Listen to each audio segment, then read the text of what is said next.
The silent outpost the dropship's engines whined as they descended through Gorokai's emerald atmosphere. Kellen Voss pressed his face against the viewport, watching the jungle canopy stretch endlessly below. At 23, he was the youngest member of the rescue team, an ex-linguist who'd spent more time studying xenobiology recordings than facing actual danger. Survey Station Echo 9 went dark 48 hours ago. Lieutenant Herrick briefed them again, checking his plasma rifle. 12 personnel. No distress beacon, no final transmission. Just ... silence. Corporal Zana, the team's tracker, frowned at her scanner. I'm getting strange readings. Massive biosignature near the station, but it's fading?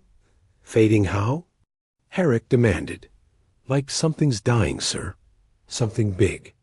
The station appeared through a break in the tree's prefab structures, torn open like tin cans. No bodies, no blood, just destruction and an oppressive quiet that made Kellen's skin crawl. Even the jungle sounds had ceased, as if the entire ecosystem held its breath.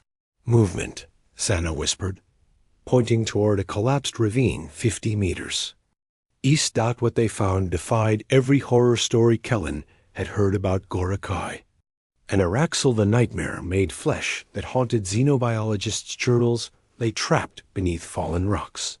30 feet long, covered in midnight black scales that seemed to drink in light, with 6 powerful limbs and a head crowned with bone. Ridges. But it wasn't attacking. It was dying. Gods above, Private Torvin breathed. That's what killed them. Put it down before. Wait, Kellen interrupted, studying the scene. Look at the rocks, the damage pattern. This creature was fighting something else when the ravine collapsed. Who cares? Herrick raised his rifle. It's an Araxel. They don't leave survivors. But Kellen was already moving forward, ignoring they shouted protests. The beast's eyes deep amber with flecks of gold tracked his movement. Not with hunger or rage, but something else. Recognition? Hope? Don't shoot, Kellen said softly, both to his team and the dying creature. I think it protected them. The Araxel's breathing was labored, each exhale rustling the dead leaves. Up close, Kellen could see the grievous wounds along its flanks, claw marks, too large to be from any recorded predator. Its eyes held an intelligence that made his theories about xenological communication seem suddenly, terrifyingly real. Kellen, get back here. Herrick's voice carried an edge of panic. But Kellen knelt beside the massive head, his training overriding his fear. If this creature had intelligence, if it had tried to protect the station, then someone needed to witness its final moments. Someone needed to listen. The Araxel's eyes focused on him with effort. Its mouth opened slightly, revealing rows of teeth designed for rending flesh. But what emerged wasn't a roar. It was a whisper. Words across species. The sound that emerged from the Araxel's throat shouldn't have been possible. The creature's physiology, all fangs and predatory design, wasn't built for speech. Yet Kellen heard structure in the rumbling tones, patterns that tickled the edge of recognition in his linguist's mind. It's trying to communicate, he breathed, activating his xenolinguistic recorder with trembling fingers. That's impossible, Herrick protested, but his rifle lowered slightly. Araxels are animals. Apex predators, nothing more. Kellen ignored him, leaning closer. The dying beast's eyes held his with desperate intensity. Again came the whispered sounds, guttural, alien, yet hauntingly familiar. His neural implant began processing the audio, comparing it against thousands of linguistic databases. Then the match came up, and Kellen's blood went cold. Protogalactic, he whispered. It's speaking a variant of Protogalactic, the first universal trade language, dead for over 3,000 years. That's insane, Sana said, but her scanner was going. Wild. Wait. I'm detecting neural activity patterns consistent with... No, That can't be right. The Araxal's whispers grew more urgent. Kellen's implant translated fragments. Guardian ... failing. The deep ones ... awaken ... You must ... Suddenly, the creature's massive paw moved not to attack, but reaching toward. Kellen with surprising gentleness. Against every instinct, Kellen grasped one of its claws. The moment they touched, his mind exploded with images. He saw Gorokai not as a death world, but as a garden. Araxals moving through ancient cities of living wood, their forms smaller, more graceful. He saw them speaking, teaching, building alongside other species long extinct. They were the shepherds of this world, maintaining a balance that the vision shattered as the Araxal convulsed. Dark blood bubbled from its wounds. The humans, Kellen gasped, understanding flooding through him. It didn't kill them. It was protecting them from something else, something from below. Below? Herrick demanded. What's below? The Araxal's whispers became weaker. Kellen's implant worked frantically. The pact ... broken, they feast. The dreamers wake ... You are ... chosen ... speak for us. When the silence ends ... What pact? What dreamers? Kellen pleaded, but the light was fading from those ancient eyes. With its last breath, the Araxal spoke a single word that Kellen's implant couldn't translate, a word that seemed to resonate in his bones rather than his ears. Then, with a final shudder, the last guardian of Gorokai died. The effect was instantaneous. Every sound in the jungle stopped. Not gradually, but as if someone had thrown a switch. No insects, no birds, no wind through the leaves. The very air seemed to pause mid-motion. What the hell? Torvin started. Then his voice died as the ground beneath them trembled. Xana's scanner began screaming alerts. Massive seismic activity. No, wait. These aren't earthquakes. These are ... biological signatures. Thousands of them rising from deep underground. And in the terrible silence, Kellen finally understood what the Araxal had been guarding against. The rising dark, the silence stretched for 10 heartbeats. Then Xana's scanner erupted with data that made her face drain of color. 2 kilometers down and rising fast, she reported, voice tight with controlled panic. Whatever's coming up, there's... Gods, there's so many. The entire substrata is moving. Kellen remained kneeling beside the Araxal's body, his mind reeling from the contact. The word it had spoken with its dying breath echoed in his thoughts, not heard but felt, carrying meaning beyond language. We need to move. Now. Herrick's military training kicked in. Back to the dropship.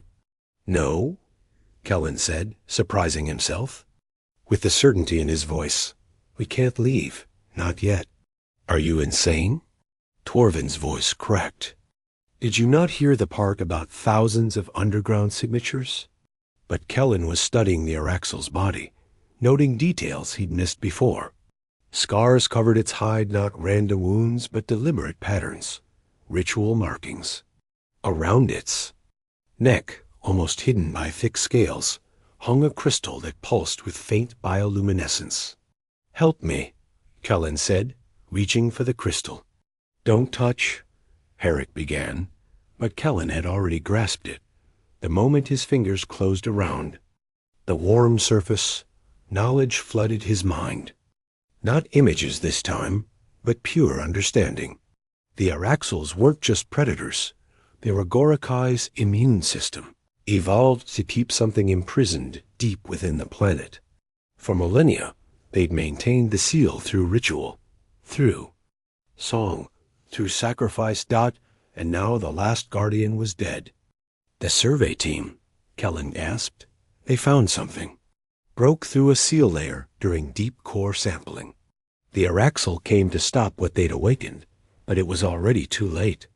The ground trembled again, stronger this time. In the distance, trees began to fall. 1 kilometer and closing, Xana reported. Whatever they are, they're moving through solid rock like it's water. Kellen stood, the crystal heavy in his hand. Through their brief connection, the Araxal had passed something to him, not just knowledge, but responsibility. The weight of... It was terrifying. The humans, Herrick demanded. Where's the survey team? Gone, Kellen said quietly. Taken below before the Araxal could stop it. It died trying to collapse the breach. He looked at the fallen rocks, understanding there. Purpose, no. It succeeded, but only temporarily. A new sound reached them, a chittering, scraping noise that seemed to come from everywhere at once. The very air began to smell different, thick with ozone and something organic, ancient, wrong. 500 meters. Xana's voice was barely a whisper. The dropship, Herrick ordered. We leave now. Glass this site from orbit. They're not just here, Kellen said, the crystal growing warmer in his grip. The Araxal's death. It's a signal. Every sealed site across Gorokai is failing. The entire planetary containment system is collapsing. The first of them broke through 50 meters away. The ground split like overripe fruit, and something that had never known sunlight pulled itself free. The awakened dreamers, what emerged, defied classification. Kellen's xenobiology training offered no framework for the things pulling themselves from Gorokai's depths. They were wrong in every way, too many joints bending in impossible directions, surfaces that shifted between scales. An exposed muscle, eyes that opened in places eyes should never be. Open fire. Herrick shouted. Plasma bolts lit up the jungle, but the creatures barely flinched. Where the energy struck, their flesh simply adjusted, flowing around the damage like liquid before reforming. More eruption points opened. Dozens. Became hundreds. They're not attacking, Torvin noticed, voice high with hysteria. Why aren't they attacking? He was right. The aberrations surrounded them, but maintained distance, their countless eyes fixed not on the humans, but on Kellen. More specifically, on the crystal he held. One creature, larger than the rest, dragged itself forward. Its form was more stable, almost maintaining a shape something between an arthropod and a cephalopod, with bioluminescent patches that pulsed in rhythm with the crystal. When it spoke, the sound came from no visible mouth, but resonated from its entire body. Bearer ... You understand me, Kellen breathed. We ... dream ... long ... dreams. The creature's communication was painful, each word a struggle against eons of silence. Guardian ... speaks ... through. You ... now. The crystal burned hot in Kellen's hand. Knowledge continued to unfold the true history of Gorokai. These weren't invaders, but the planet's original inhabitants, sealed away when their civilization fell to something worse than death. The Araxals had evolved from their guardian caste, maintaining the prison that protected both the sealed ones and the galaxy from what they'd become. The madness, Kellen understood. You tried to transcend physical form, but something went wrong. We touched ... between. The creature writhed, its form momentarily losing cohesion. Brought ... back. With ... us. More knowledge flooded through the crystal. The sealed ones weren't evil. They were infected, corrupted by something from outside normal spacetime. The Araxals had spent millennia keeping them contained, while searching for a cure that never came. Sir, Xana interrupted, I'm detecting massive aerial signatures incoming. The local wildlife everything's converging on our position. Through the canopy, shapes appeared. Not more aberrations, but Gorokai's surface life. Predators and prey together, drawn by the Araxal's death. They formed a living wall between the jungle and the emergent sites, buying time. The ecosystem, Kellen realized. The whole planet is trying to maintain the Guardian's work. The lead creature extended something that might have been a limb. You carry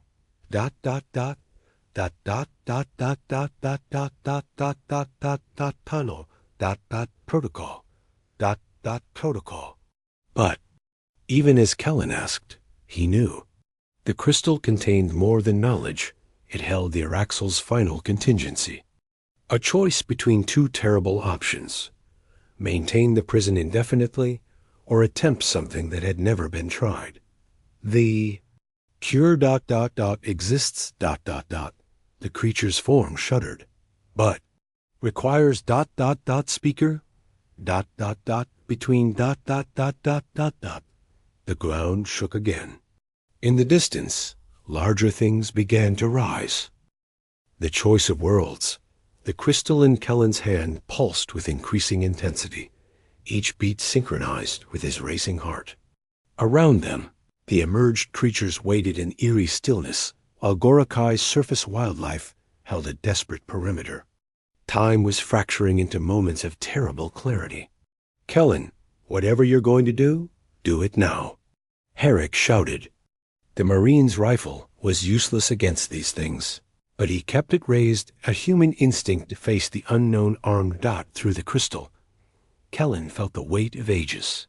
The Araxals hadn't just been guards. They'd been searching for someone like him, someone who could hear the language between species, who could bridge the gap between the physical and whatever realm the sealed ones had touched. The cure, he said to the lead creature. Show me. The aberration's form rippled. When it spoke again, its voice carried harmonics that human ears weren't meant to process. You must. Speak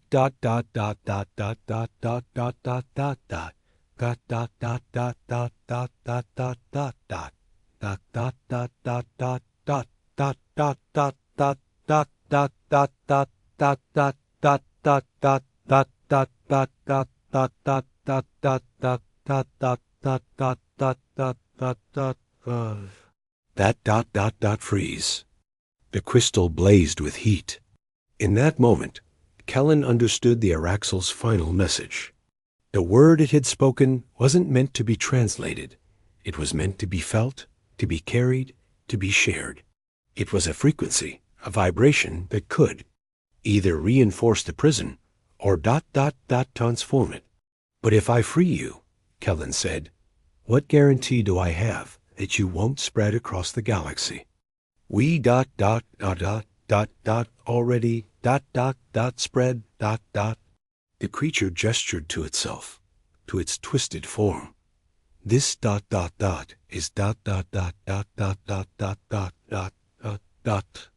existence between states returns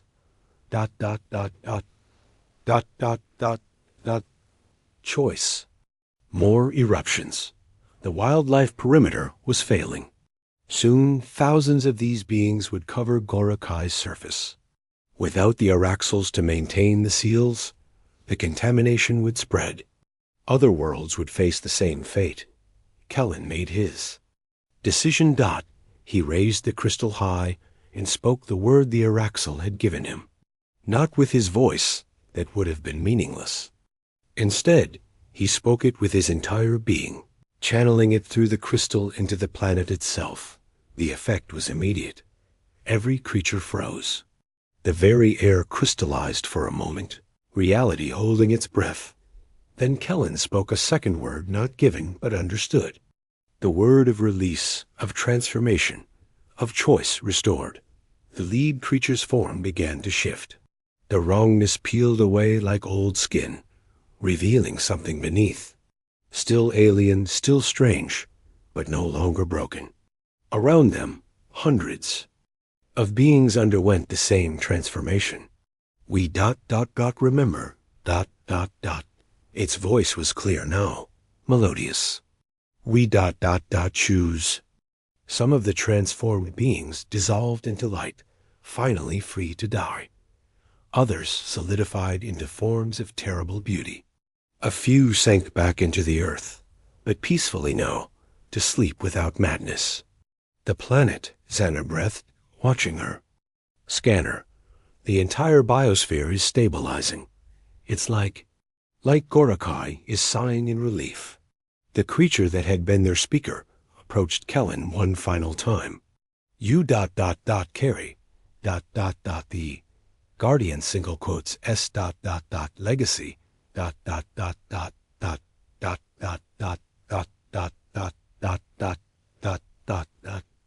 G. INU. As dawn broke over Gorokai, Kellen understood.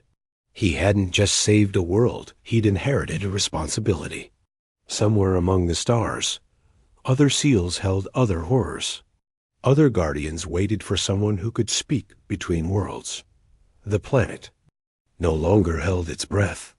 But Kellen knew his journey had only just begun.